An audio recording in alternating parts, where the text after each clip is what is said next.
여러분께서는 지금 경제학자 곽수종이 보는 새로운 시사, 곽수종의 뉴스 정면 승부와 함께하고 계십니다.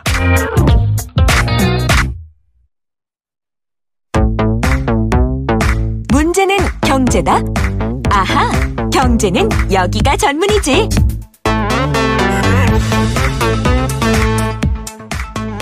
경제는 여기가 전문입니다.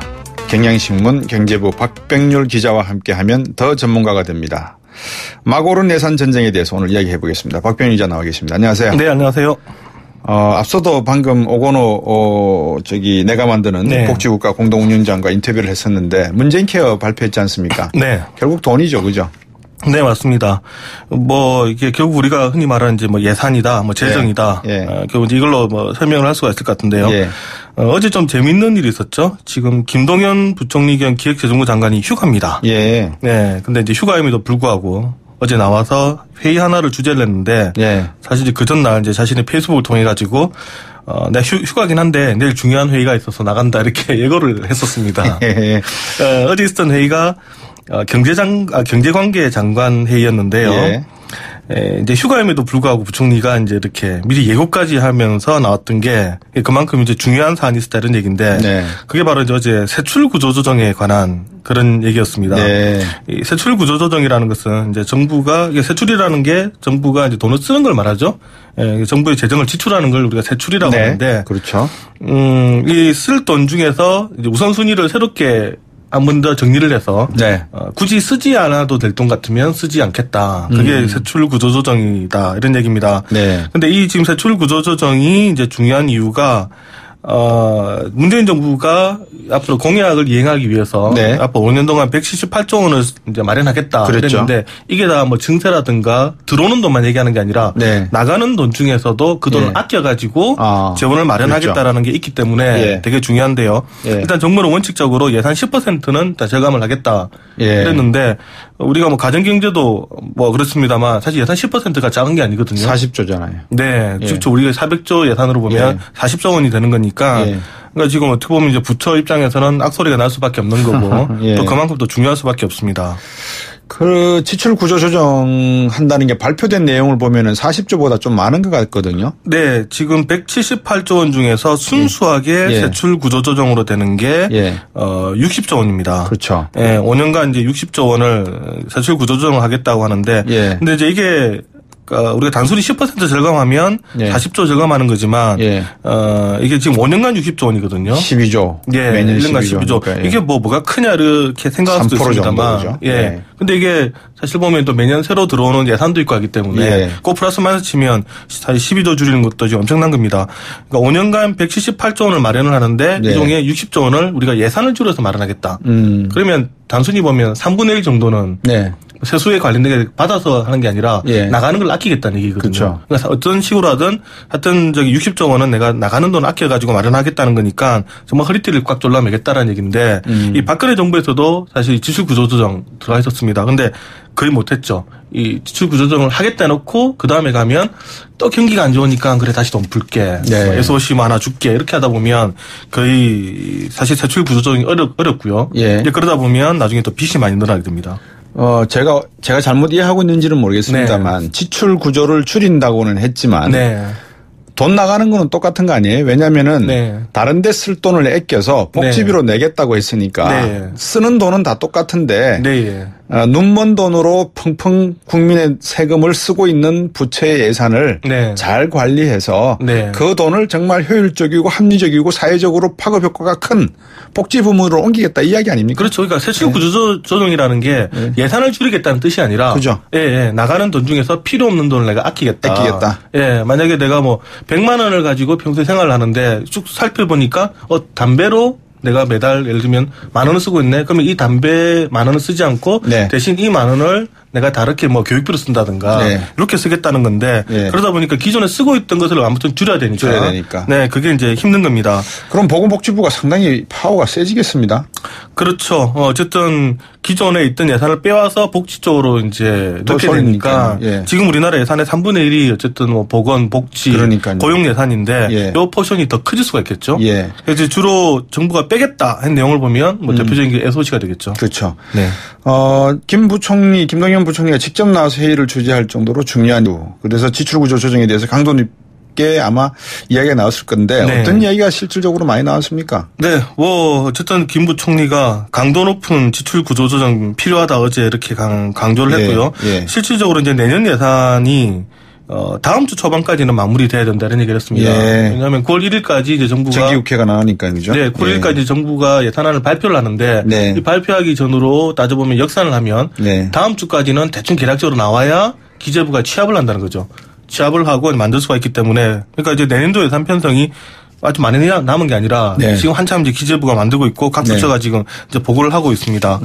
근데 원래 이제 처음에 어제 회의 안건에서는 내년에 9조 원을 줄이겠다. 사실 구조 조정. 그 안이 올라왔는데 김 부총리가 아니다. 11조 원을 하겠다라고 2조 더 줄여라. 1조 2천억 더 줄여라. 근데 왜냐하면 연간 60조 원 우리가 마련하기로 했는데 연간이죠. 총 60조 원. 근데 5로 나누면 원래 12조 원씩 12조. 해야 되는데 기재부가 자신이 없으니까 원래는 9조 원만 줄이겠다 이런 겁니다. 그러면 나중에 부담이 가니까 어제 김 부총리가 아니다. 11조 원을 하자. 이렇게 얘기를 한 거죠. 두 가지 질문이 갑자기 생겼어요. 이건 혹시 공부가 안 됐으면은 그냥 하시면 됩니다. 첫 번째는 문재인 대통령께서 작은 정부 주장하셨어요? 큰 정부 주장하셨어요? 정부에 대해서는 뚜렷하게 얘기를 했었나요? 지출에 대해서는 어쨌든 복지 지출은 하겠다고 했으니까 작은 정부라고 보기는 어려울 것 같습니다. 예. 그다음에 두 번째가 제가 이제 궁금한 게 기획재정부도 예산을 짜지만 국회 예산처가 있죠. 12호라고 미국의 12호를 본떠서 만든 거기서 나오는 예산안 같은 것도 혹시 보신 적이 있으십니까?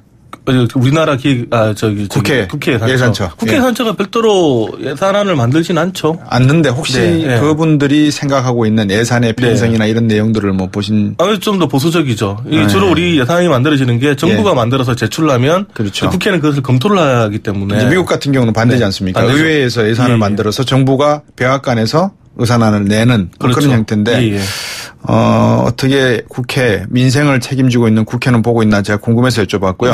세출 구조 조정은 어디서 하겠다는 겁니까 그러면? 일단 이게 지난번에 이제 국정기획조정위원회에서 밝힌 내용이 있습니다. 일단 예산삭감 1순위가 SOC 그러니까 사회간접자본이고요. SOC 산업연구개발 즉 R&D에서 7% 이상 줄이겠다. 그리고 또 복지교육에서도 5% 이상 줄이겠다. 일반행정에서도 3% 이상 지출을 절감하겠다. 이렇게 지금 밝힌 게 있습니다. 이게 정부가 SOC하고 R&D 산업연구개발을 줄이겠다고 하는 것은 이거는 좀 뜬금없다라는 생각이 들거든요.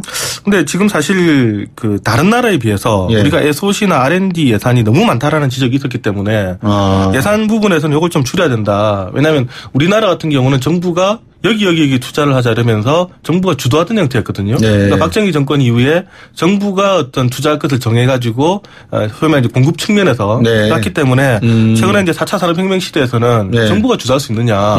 그런데 이게 3D 프린팅이 뜰지 드론이 뜰지 빅데이터가 될지 이걸 정부가 미리 예견을 해가지고 돈 넣어주는 거는 좀 맞지 않지 않느냐. 그래서 요즘 최근에 이걸 좀 전환을 하자는 얘기가 많았고요. 중국 같은 경우에는 무차별적으로 정부가 도와주지 않습니까? 근데 이제 그 상황이 어쨌든 우리는 지금 그 전에 그러니까 70년대, 80년대까지는 가능했었는데 최근에 와서 보니까 꼭 정부가 예를 들면 우리가 드론에 투자를 많이 했는데 꼭 드론 산업이 뜨는 게 아니라는 거죠. 예를 들었더니 드론에 투자하고 있는데 자율주행 자동차가 뜬다든가 이런 부분이 많다 보니까 전반적으로 재정하는 분들의 좀 컨센서스는 R&D 예산이나 산업 예산은 좀 줄이고 이걸 민간에 맡기자. 대신에 우리는 복지를 강화한다든가 해서 이분들이 창업을 했을 때 실패할 때 도와줄 수 있는 방법이 좋지 않느냐.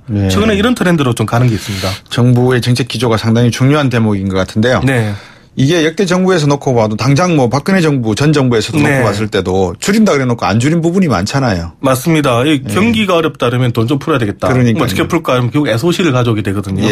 실질적으로 지금 문재인 정부도 이미 SOC 지금 하나가 또 생겼습니다. 예상하지 않았던 게. 서울 세종. 네, 맞습니다. 여기 들어가는 게 지금 7조 5천억이거든요. 그러니까 원래는 민자로 하려고 생각을 가지고 있었는데 이게 완전 이제 국비를 투입하게 되는데 그러면 바꿔 말하면 SOC 예산이 늘어나는 거죠. 그러니까 정부는 SOC를 상당히 많이 줄이고 싶은데 생각지도 않은 이 예산들이 생길 수가 있기 때문에 결국 그것을 과거에 박근혜 정부도 했고 그 앞에 이명박 정부도 했었고 정부 입장에서 그러다 보니까 이제 줄이는 게 좀 한계가 있지 않느냐. 그리고 또 보면 교육 예산도 좀 줄이겠다. 이렇게 얘기를 하는데 사실 교육 예산 줄이기 쉽지 않거든요. 원체 이익단체가 많이 걸려 있다 보니까 확실히 불필요한 예산이 있는데도 불구하고 삭감하기는 보면 상당히 상당히 힘듭니다. 예. 이게 이제 앞에서도 제가 여쭤봤지만 결국은 경제 관련 부처 장관들이 모여서 내 부처에 돈이 많이 와야지만 결국 장관의 목소리도 힘이 있고 파워가 있는 거 아닙니까? 네. 국회의원들도 쪽지 밀어넣잖아요. 그렇죠. 그래서 결국 SOC에서 안 드러나죠. 그렇잖아요. 네. 그러니까 이제 결국 장관들이 과연 이거를 부처 이기주의를 어떻게 탈파할 것이냐. 네. 그러니까 어차피 공무원들과 늘 공무원들 간의 이해관계가 다를 거란 말입니다. 그렇죠. 그러니까 어제 직접 사실 장관이 부총리가 나온 이유가 있습니다. 예, 뭡니까? 지금 우리 행정부 구조를 보면 예. 우리가 흔히 말하는 어공이 있고 늘공이 있는데 예. 어공이 어쩌다 공무원이 되는 사람. 예. 우리가 그런 얘기를 많이 하는데 예. 그러니까 뭐 정치인 출신의 예. 일종의 별정직 관료들이죠. 그렇죠. 한 2, 3년 하다가 다시 국회로 돌아갈 분들 아니면은 학교로 돌아갈 분들 네. 그리고 이제 늘공이 소위 말하는 이제 계속해서 직업 관료인데 그렇죠. 지금 현 문재인 정부를 보면 소위 말하는 실세들이 다 어공으로 둘러싸여 있는 거죠. 예. 그러니까 뭐 총리 이낙연 국무총리도 마찬가지로 어공으로 예. 봐야 될 거고요. 예. 국토교통부의 김현미 장관, 행자부의 김부겸 장관, 예. 그다음에 해양수산부의 김영춘 장관, 예. 고용노동부 김영주 장관도 그렇고요. 그러네요. 예, 문화체육관광부의 도동환 장관도 다 그렇고요. 그러네요. 거의 네. 다 주요 부서는. 네, 그러니까. 이 기재부 입장에서는 예산을 좀 많이 삭감하고 힘있게 좀 잘라내고 싶은데 네. 이제 이쪽에서 소위 말하는 이제 실세 장관들이 앉아 있으면 그렇게 안 되는 거죠. 그래서 지난번에 세법 개정안 때 예. 그런 얘기를 했습니다. 김 부총리가 이게 상당히 이게 각 부처 장관이 새로 임명되고 네. 여러 가지 의욕적으로 할 생각도 많고 그러다 보니까 세출에 대한 요구가 굉장히 많다. 네.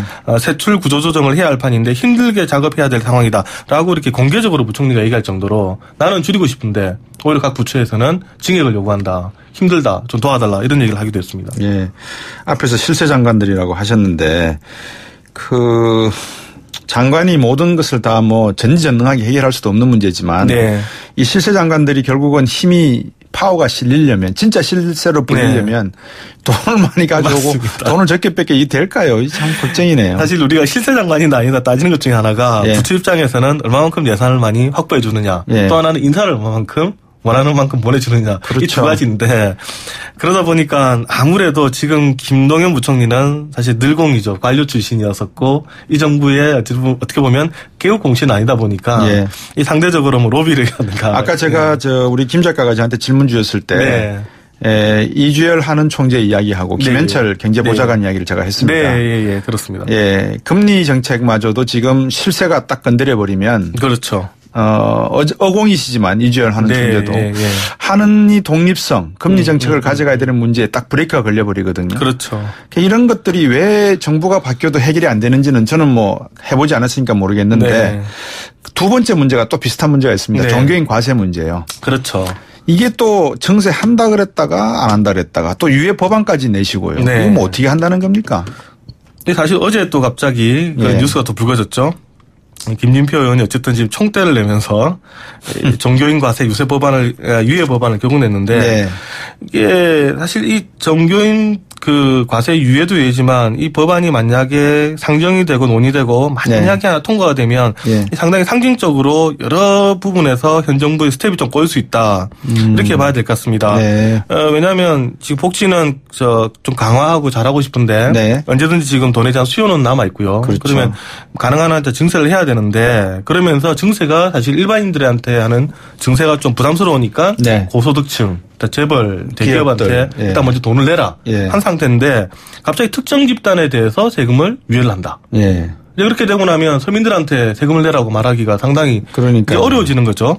또 당장 내년에 지금 임대소득도 2천만 원 이하 소액에 대해서도 세금을 매기겠다고 했는데 그럼 만약에 이분들한테 세금을 안 매기게 되는 우리는 왜 내느냐. 그렇죠. 우리도 유예를 해달라. 이렇게 되면 지금 부동산도 잡겠다고 뭐 보유세 얘기도 하고 정부세 얘기도 하는데 그러면 올리는 건 뭐고 안 올리는 건 뭐냐.